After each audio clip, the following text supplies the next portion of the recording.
Hello students, I am Dr. Ritvik J. Gandhe from Department of Social Work, and today we are going to begin a new subject, Criminal Justice System and Social Work.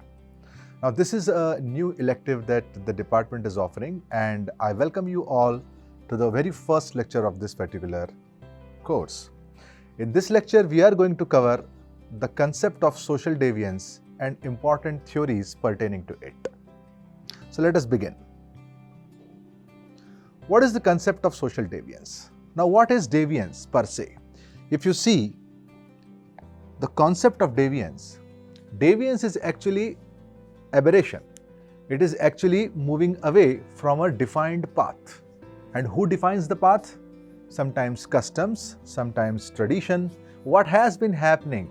What is normally accepted in the society?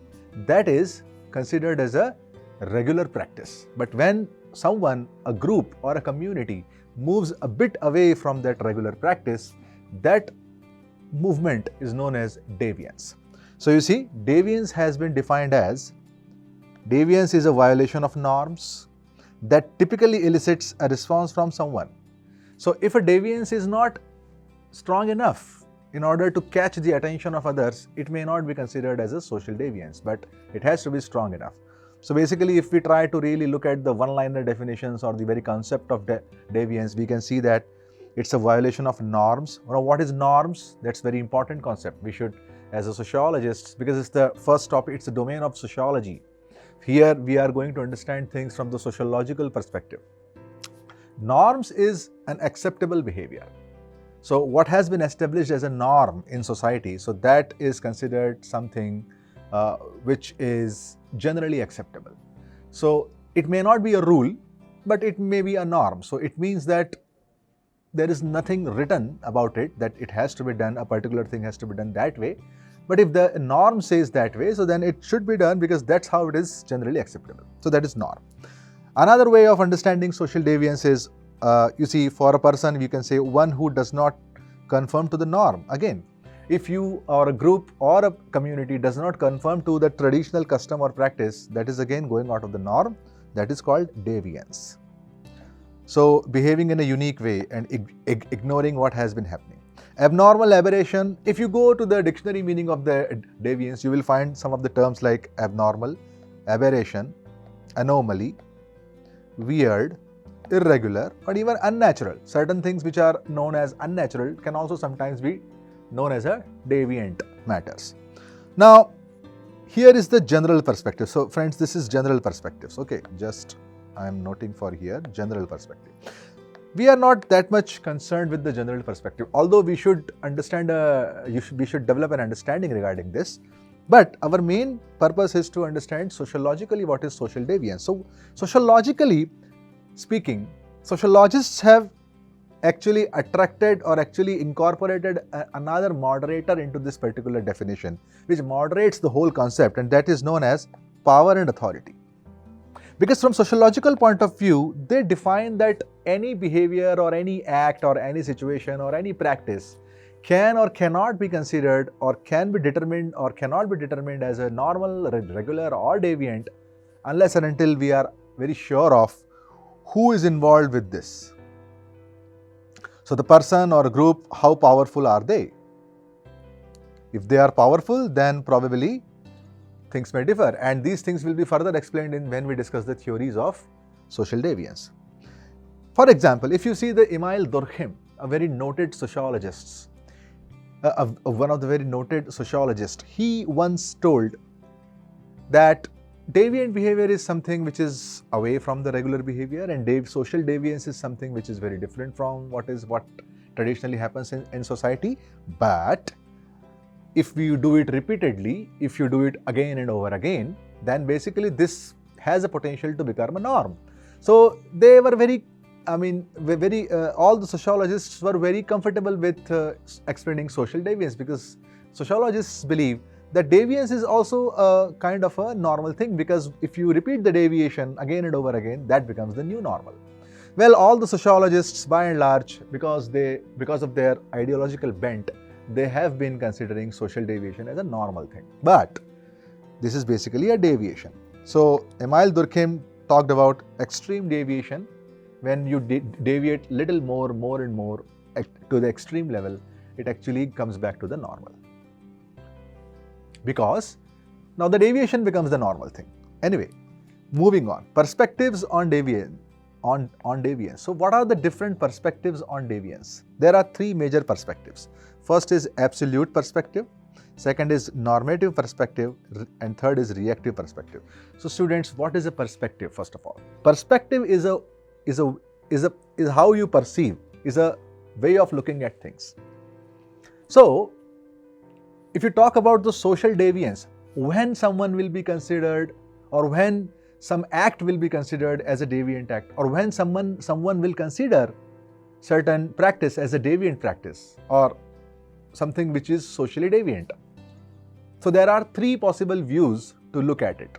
First is absolutist perspective, whereby one person who is judging whether the act or behavior has been deviant or not, they will just go by their compunction, their value system.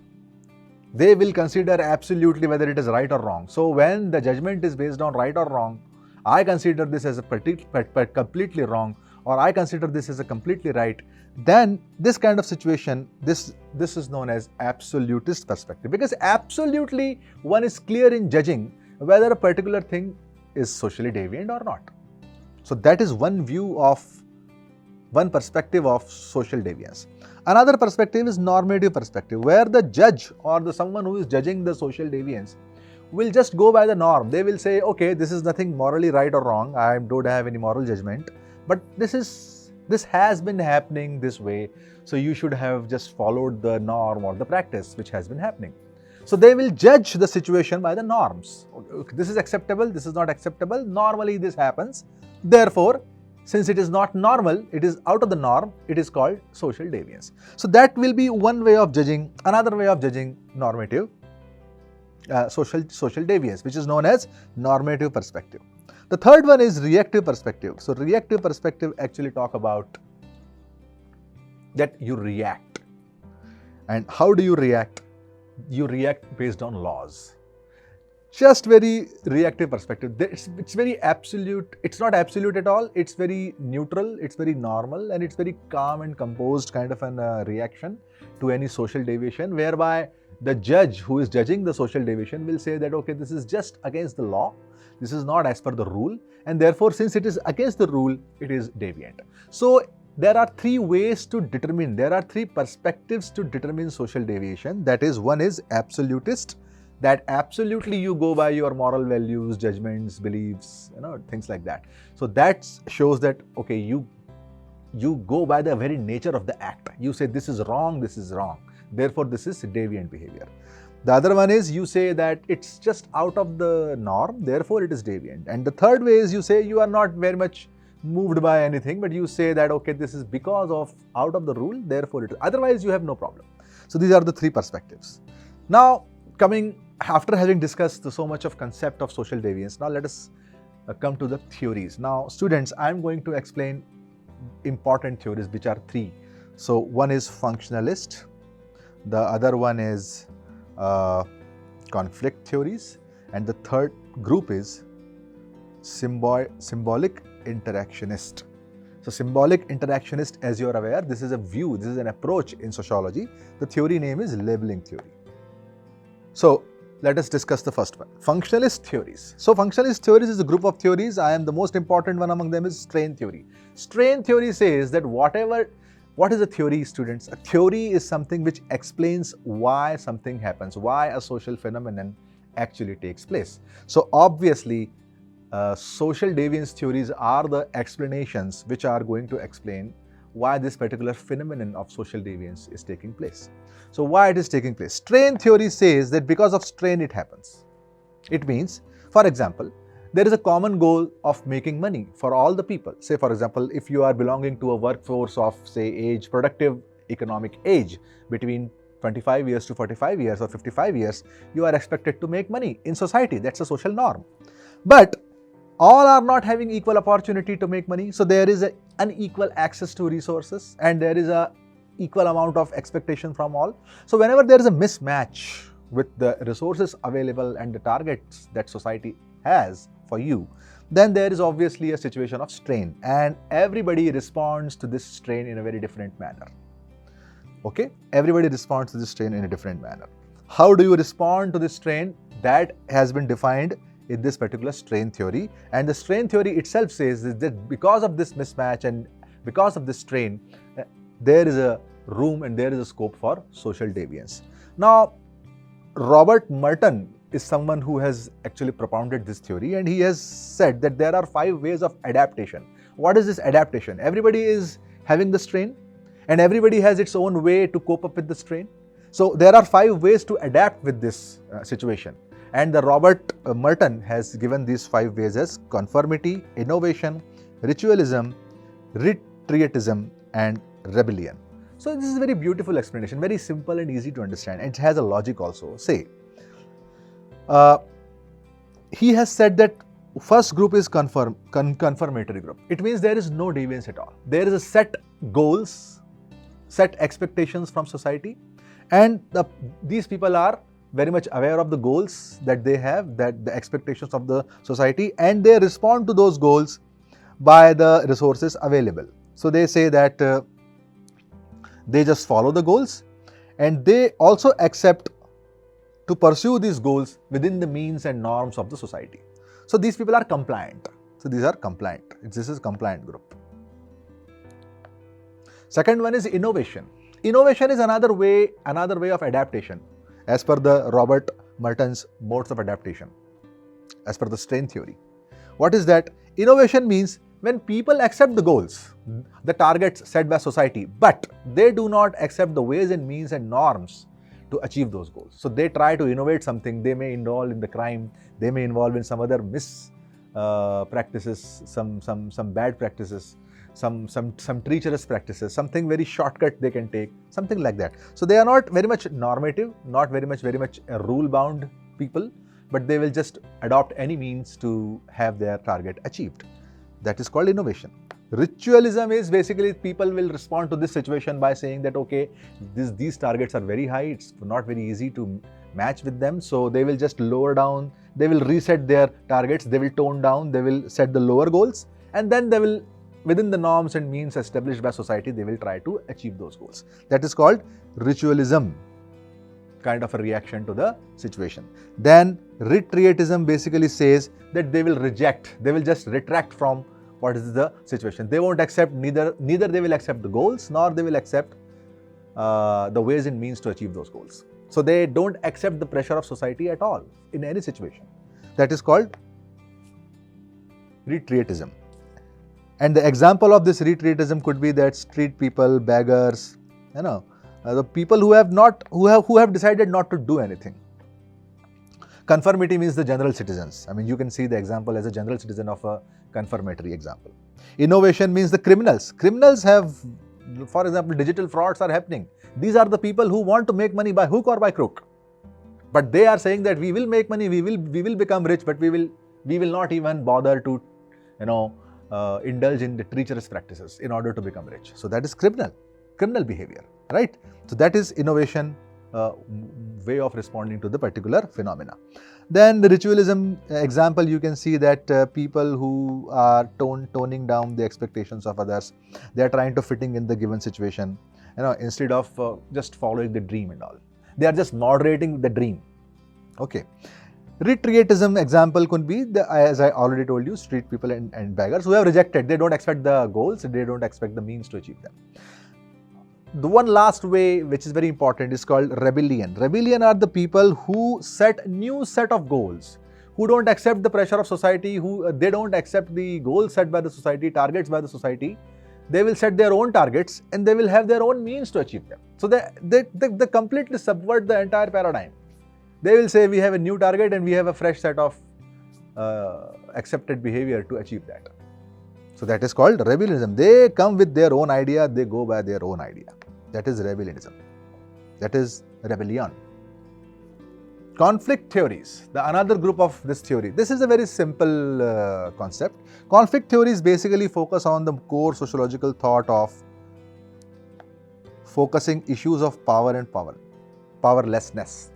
Conflict theories are the group of theories, students, which actually tell that because society is unequal, there are people who are powerful and powerless. So sometimes deviant behaviors of powerful people are justified, and sometimes even the not so deviant behaviors of the powerless people can be penalized. So that is basically the core idea of conflict theory. Next set of theory is coming from the approach of symbolic interactionism, which is labeling theory. Labeling theory is one of the most important among all these. Labeling theory says that basically you label the people. I mean, we label the people. What is a theory, students? I am again repeating. A theory is an explanation of determining whether a particular practice or behavior can be termed as normal, abnormal, deviant, or regular. So, social deviance theories are the explanations which are going to explain whether to determine a particular social phenomena or behavior as a deviant one or not. So there are three main theories. One is functionalist, Robert Merton's, which I discussed. Second one is conflict theories. Conflict in the society, since society itself is a very conflicting space, it's obvious that many things are exempted for powerful people and many things are not exempted for the powerless. So there is an inherent mismatch. That friction is again giving birth to many conditions which are stressful and creating reasons for others to respond in a deviant manner. So that is conflict theories. The other group is labeling theory. The way you label people is actually going to define whether this particular behavior or this particular practice can be termed, or any particular practice can be termed as a deviant practice or not. How? Because of the three factors. So what it actually says? It says that the labels people are given affect their perceptions and channel their behaviors into deviance or conformity. What it says? It says the focus shifts from individual to the social process. Here, this theory says that focus is shifting from an individual to the social, to the group that particular individual belongs to. Okay, if a person belongs to a particular group which is otherwise considered very bad in the society in general, so that particular person will be considered or misconsidered or misconstrued as a natural deviant person. That's how you are going to define the label. And then there are three factors. Three factors are very important, and with this we are going to end this session. The three factors are the importance of the violated norm. That this theory says that three factors are very important in order to define, in order to determine whether the social deviance exists or not. The three factors are number one, which norm has been violated. If a serious norm has been violated, then all will criticize and label this particular act as a socially deviant act. The second thing, who has violated the norm? What is the social identity of the person? If the person belongs to powerful group of community or society, maybe, or the influential person in the society, maybe the decision will be different. The act will not be considered as so deviant. And the third one is under which context this particular phenomena has occurred. That will also have a deciding say on whether that particular behavior kept in social deviance, should be treated as a social deviance or not. So these are the three factors, and that's how labeling theory works. So students, in today's lecture, we understood what is social deviance, what is the concept of social deviance, and what are the important theories that are pertaining to social deviance, that explain social deviance phenomena. Thank you very much.